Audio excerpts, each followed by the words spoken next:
Thank you.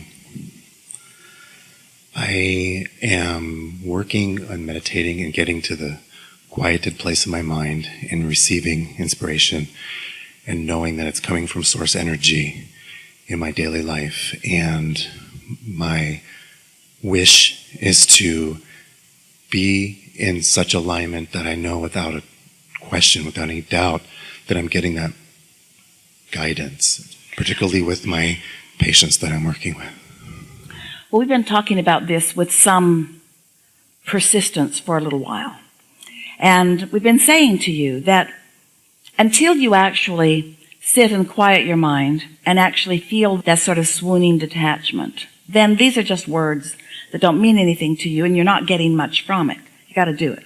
Achieving a quieted mind is not the simplest thing in the world to do because you've trained your mind to be very responsive and your mind wants to be responsive and law of attraction causes it to be responsive. So anything that's active in your vibration is going to pick upon things that are out there. So if there's something going on in the house somewhere else or in the street or in the nation or in the world that has your attention, you can kind of pick up on those things. And so it's like having a receiver on that's picking up on signals, and you just got to kind of turn the receiver off altogether because it's going to pick up on any signals that are active within you. So the first thing that we want to say to anybody who's just beginning to meditate or who wants to have better results from it is give yourself a break and acknowledge that my brain doesn't really want me to shut it down, but I'm going to do it this way rather than a lobotomy because it's a lot more efficient.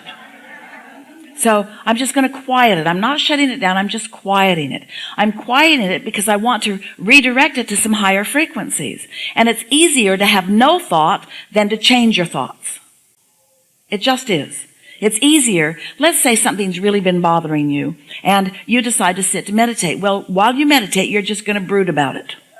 You'll just stew about it, and every thought about everything about it is just going to come into your mind. And at the end of 15 minutes, you're going to feel worse than you did when you sat down, usually, because that's just the way the law of attraction works. Well, we want you to be nice to yourself when that happens. Don't beat up on yourself. Just say, oh, I've got too many active thoughts for right now, and pick another time. First thing in the day is a better time to do it because you don't have so much going on.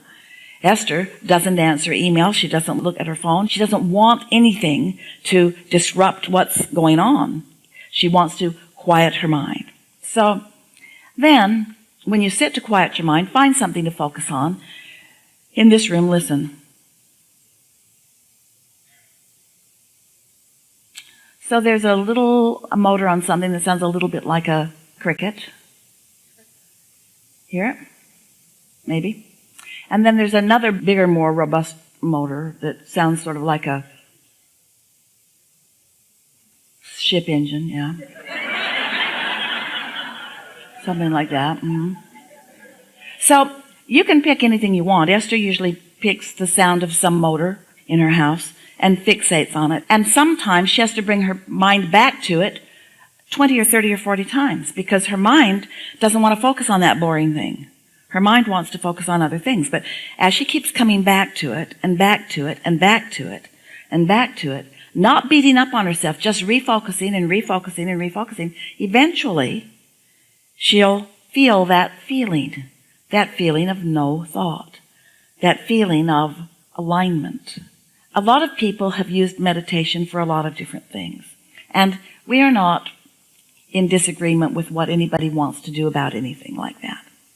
But we think it's a good idea for this purpose of tuning to the frequency of your source to quiet your mind so that there's no competing thought. Because when you stop thought altogether, you'll stop all resistant thought. And when the resistant thought is mostly inactive within you, your vibration will rise. It just will. And when it does, a thought unrelated to thoughts that you were thinking or have been thinking or usually think will occur to you. In other words, you will be the receiver of it.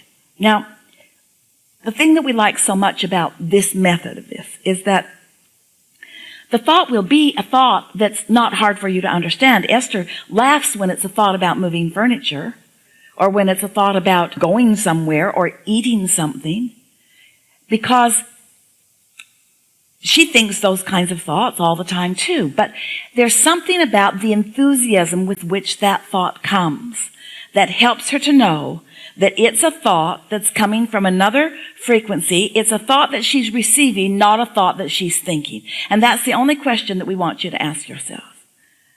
When the thought comes, just receive it. And if you're going to think about it, just think about it really softly, because if you get thinking, then you're not releasing thought. But just receive the thought and then ask yourself the simple question, did I receive that thought or did I think it? And you'll know by its nature. Because you can't go, I'll give you some physics understanding. You can't go from a quieted mind to an enthusiastic thought. Law of attraction won't let you. So you didn't think it. You received it. You see what we're getting at?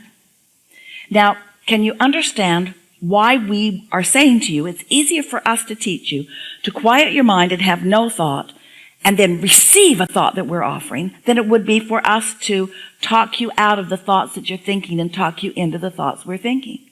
Because every step along the way, you've got another excuse about why you don't have time right now to do that or something like that, you see. Where if you're just quieting your mind, it really is the fastest way to go there. You follow that? So is this helpful to what you were asking for? And now what? Receiving that thought and acting on it in a way that is so in alignment. Well, here's the thing. If it's really a thought that Source is offering to you, the impulse within you will be strong enough that you won't be able to deny it. You won't say, should I? You'll feel like you want to do that.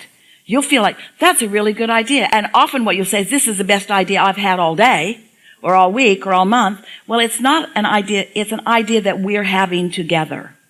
That's why there's momentum with it already. And if you'll just go with that and follow it through, you see, because in meditating, you got ready to receive. And once you received the thought, once you received that thought, and you consciously acknowledge that you did receive it, now you're ready for the next and the next and the next and the next and the next and the next and the next and the next and the next and the next. Now the first day, that thought might not go very far because you're insecure in it and you're not really trusting, or the thought doesn't seem important enough, or you're just used to being ornery and resistant about everything, so you don't go very far. But the next day when you meditate and another thought comes, in time, it's through the exercise of doing this that you'll come to that trust factor that you're talking about, where you will know unequivocally. You will know. It was easy for Esther when she began receiving us because she didn't have thoughts like this going on in her mind. And it was easy for Jerry to know it was Abraham because he never heard Esther interested in anything like this ever. Ever. And after, he would talk to us for hours sometimes. He was so eager. He had so many questions gathered up. And so on we would go and on we would go and on we would go. And when it was finished, Jerry would say, what was that like? And Esther would say, what do you mean? He'd say, what was that like to have all of that power and clarity and brilliance pouring through you? And Esther said, it was like talking about what I'm going to have for dinner. Because when she's in that receiving mode, she can't really feel. In other words, when you are at that frequency, it's compelling. It's not something that you're thinking about. It's just something that you're receiving. You see what we're getting at? So you're doing that sometimes. So what keeps you from trusting it? Maybe not doing it enough. Maybe not quieting your mind enough before you receive. Maybe trying too hard to receive. That's a common thing. A lot of times people want to tap into this and they want to start receiving because they want to start bossing people around.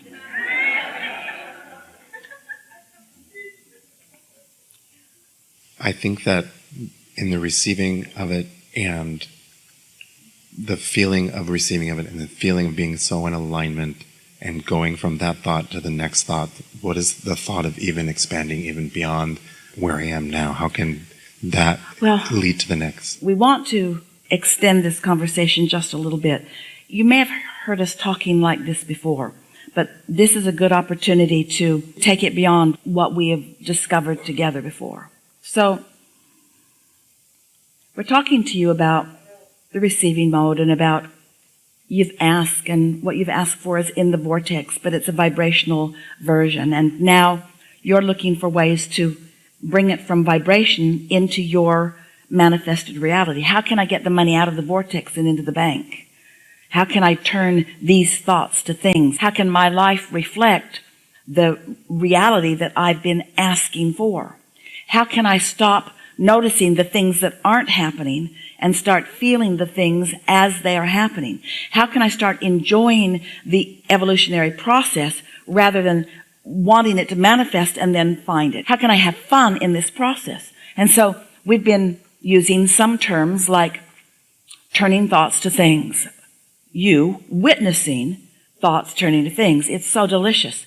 And when they are your thoughts turning to your things, it's particularly delicious. So that's one way of getting you to begin thinking about that. The other statement that we've been making is get ready to be ready. Well, that's what deciding that you're going to meditate and then meditating is you getting ready to be ready. Because if you haven't quieted your mind, you're not ready to hear what Source is saying. Esther is. Esther's been doing it for so many years. She can sit in the quiet place and she can hear from us or from Jerry or from nearly any dearly departed. She can receive those messages because she's tuned in. She knows what it feels like. All she's got to do is just briefly quiet her mind. She's been practicing it, and you can too. But in the beginning, you've got to get ready to be ready. And if you're not willing to quiet your own mind, then you're not ready. Oh, you might have some catastrophic experience where you're about ready to drive off a cliff or drive in front of a big truck, or something that's going to take you out of this life experience is about to happen. And you might have some remarkable life-changing moment of clarity and alignment because the asking is so strong, even though you're not really ready. And you'll have some sort of a life-changing experience, but you really don't want to need big trucks to run over you in order to get into the receiving mode. You don't need tragedy to launch you into that stronger asking. Let's be clear about that. If your desire is strong enough about something, it doesn't matter what you believe if you've got strong enough desire. But usually your desire and your belief are interwoven so much that you really thwart your desires with beliefs that contradict them. And so that's the whole point of meditation. When you meditate, you quiet those beliefs that are thwarting your desires. And you've got a whole vortex full of desires ready to reveal themselves to you. Say that better. A whole vortex full of desires that are already revealing themselves to you, but you're not ready. So you're missing them. Sometimes you'll get a little impulse to do something and say, oh no, I'll stay in bed. I know there's whales out there, but they'll come back. We know. So when you are ready to be ready, so meditation is getting ready by quieting your mind. And then when that first thought comes and you acknowledge that it came, then just sit in that readiness for what comes next. And it might be more thought about it. It might be that you're capable now of receiving more thought, which will cause more momentum within you. And then a feeling of impulse, a feeling of movement, a feeling of motion, a feeling of getting up and doing something will come. And what you will begin to notice is that as you follow through with those impulses, that your rendezvous points, in other words, in this vortex, cooperative components are already gathered. They're gathered vibrationally, and those, we love telling you this because you're hearing it right now, those physical counterparts to these non-physical vortexual creations are roaming around you. And your inner being knows the timing of these cooperative components in their relationship to your physicalness. Does that make sense to you? So that if you're ready to be ready and you're in some proximity to someone else who is ready to be ready, that's what happened. Did you hear us yesterday? Were you here yesterday when we told the story of Esther and the rapper? He was roaming around in her vicinity. He was roaming around in her vicinity, asking with great fervor about something that she could help him with. And she was roaming around in his vicinity, and he was roaming around in her vicinity, and the universal forces, Esther's inner being and his inner being, knew how to get them together. But Esther had to be ready, you see.